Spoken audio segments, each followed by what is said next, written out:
Well, Rosella and I have had a chance to review things together and go over Max's x-rays and the testing he's had so far. But what we wanted to know was what your understanding at this point was. Well, as you know, Max has had his kidney surgery, and so now we're preparing for the next couple of surgeries that he has to have, including the nerves and the rectum problem. Right, and then that will, because he's got that ostomy bag that once we are able to, I guess, fix the anus situation, then that bag, he won't need that anymore, and he'll, his bowels will all function more normally. Gotcha. And so then the question is, what's important for you today? What is it that you want to learn from today's session? Well, I'm sure with like a million questions, and I don't even know where to start. I mean, always my kind of global, statement is that I want Max to be, happy and healthy, strong and safe.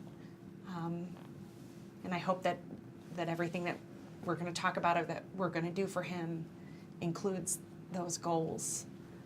You bet, you bet. So what we'll do today is we'll walk through that process a little bit. We're going to focus on what the repair of the imperfect anus will involve, what that surgery is going to involve, but in the context of each step along the way to address Max's other problems.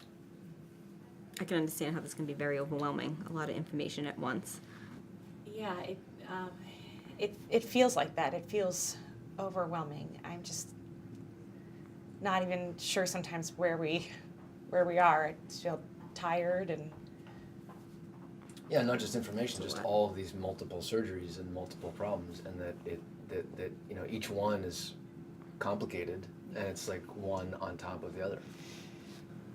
Yeah, I think the only way to approach that is to try to unravel those and figure out identify, name what those problems are, and then walk our way through those one by one. And you've already come a long way down that road. Max already has his colostomy, and you're managing that well. Mm-hmm. Max has had his urology surgery and corrected that threat to his single kidney. And I know that coming up in a couple of months will be that next step along the way with the neurosurgeons to untether his cord.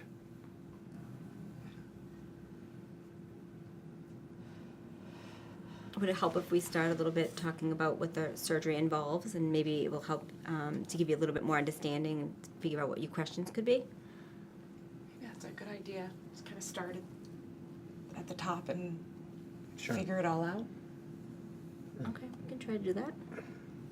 Perhaps I can show you a little bit about what the operation's about. Sure. If I'm not much of an artist, but if this is Max, his stomach's up here, and then his intestines are all above below.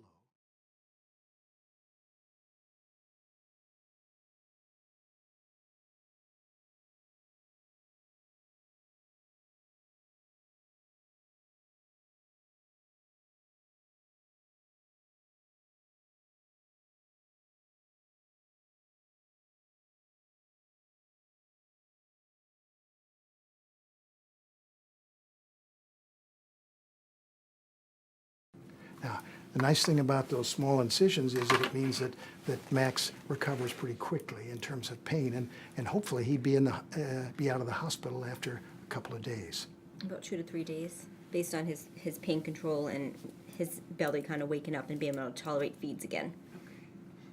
Then we'd plan to see you back in about 2 weeks' time, and at that point we'll make sure that Max is recovering well, and that's the time we start doing dilations. Now, we haven't talked much about dilations yet, but that means that we'll be asking you, we'll first do that in the office and do that with you, but ask you to pass dilators through his new anus to allow that to heal with a proper aperture, a proper opening. So it's like gentle stretching of that new anal opening so that it doesn't become too tight, because we need to be able to prepare for closing his colostomy down the road so he can stool through his anus. And that's something that we can do at home? Yeah, you can, and we'll show you how to do that. And in fact, we'll do that when we first do that. We'll be doing that together. We'll do that together in the office.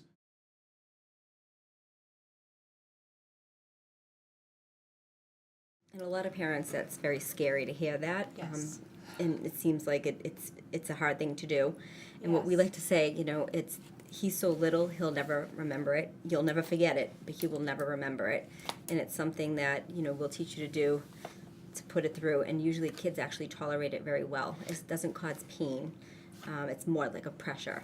Now, he won't be doing that the rest of his life. No. This is just for those first few weeks and few months after he's recovering from this surgery. Just seems like so much to put him through. Yeah.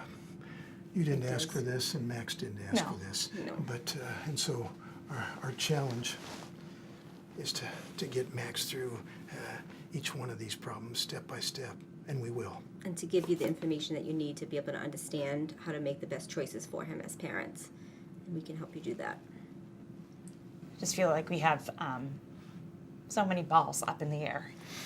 And You do, and that's why you've got to take them. That's why we have to prioritize together, figure out what is that next task, next hurdle, next job to tackle. Yeah, but knowing that there is a sequence along the way. I think that's why it's important to be able to see through all this and know what's coming.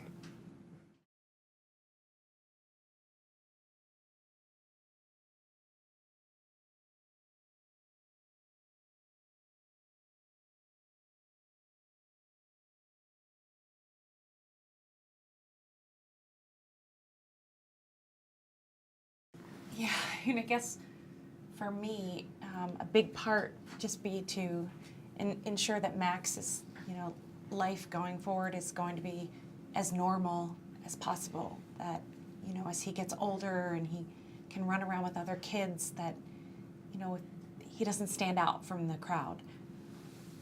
Yeah, and my expectation from this is that he'll be able to get rid of that bag, the colostomy bag, and that the problem with the plumbing will be fixed, and that he will get back to having a normal system down there.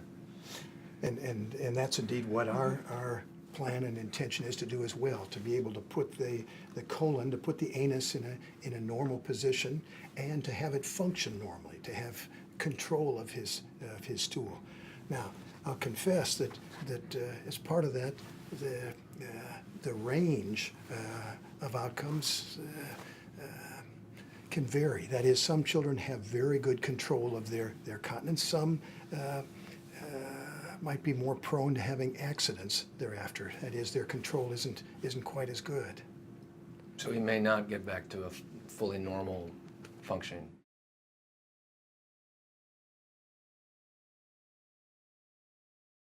Well, yeah, he's going to have stool that will be coming out through his anus, and he will have some measure of control of that. But the uncertainty is that we don't know how good those muscles will function over time, how good his control will be. So that we'll need to follow him as he grows and learns to toilet train and be there right with you to be able to take care of any issues that come up and, give him the best life possible. Because we do all have the same goals to make him, help him out so he'll be as normal like any other child. But it's not a sure thing, fix. No, I wish it were. It's not a slam dunk. What we can do is restore that normal anatomy, but what we're really depending on is that functional result of that. But our goal is for Max to be continent, to have control of his stool. Now, sometimes that means he'll have to be on some medications to help him. Occasionally, we have patients who need enemas to wash out his colon, help him evacuate more effectively. But yeah, we want him to be able to grow up and not be in diapers and have control of his stool. Poor little guy. Just seems like a lot. And it's a lot for him to go through. I mean, he's so tiny and, all these surgeries. It is a lot to go through for him, but he, in fact, is a very healthy little boy. Yes, he has a series of anomalies, each of which need to be addressed, but he's recovered from each and every surgery so far quite well.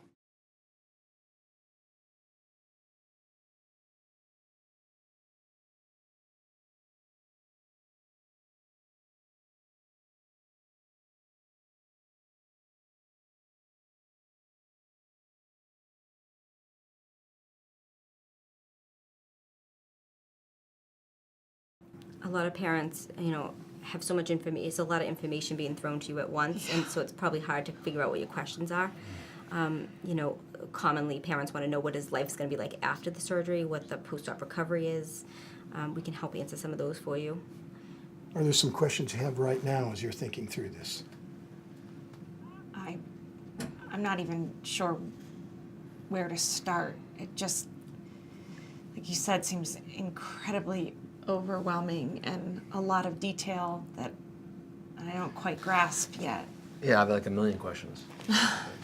Yeah, and what we can do to help with some of that is to walk through what we anticipate with the surgery, what kind of problems, that is, in terms of the general surgery, the imperfect anus surgery itself, but there'll still be questions that'll come up thereafter that we want you to write down so that you remember them, and then be able to contact us and talk about that.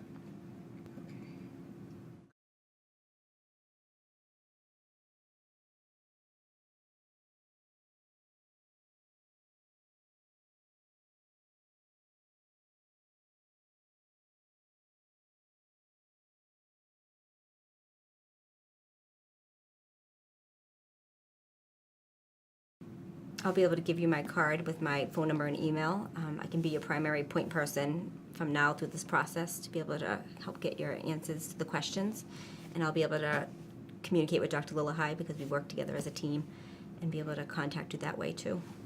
Would you be like our go-to person, or like would we go to you with all of Because we've them? met so many doctors and, nurse And practitioners. he has other it's, surgeries coming up. That's right. And Rosella's been and I have been in contact with all of the rest of his team. But I think that Rosella will serve very well as that point person to be able to coordinate those interactions between the different members of the team. Before the surgery, certainly. During the time he's in the hospital, there's a separate group of team members that will be checking in on him every day and be able to take care of him in the hospital. But then again, when he gets discharged from the hospital, I'd be your primary point person again. Feels good to have one person. And this just doesn't end with the surgery. In fact, you're going to come visiting us month after and years and down the road as Mac's growing and developing. You bet. We'll get to see him grow too, which is always exciting for us. Yeah.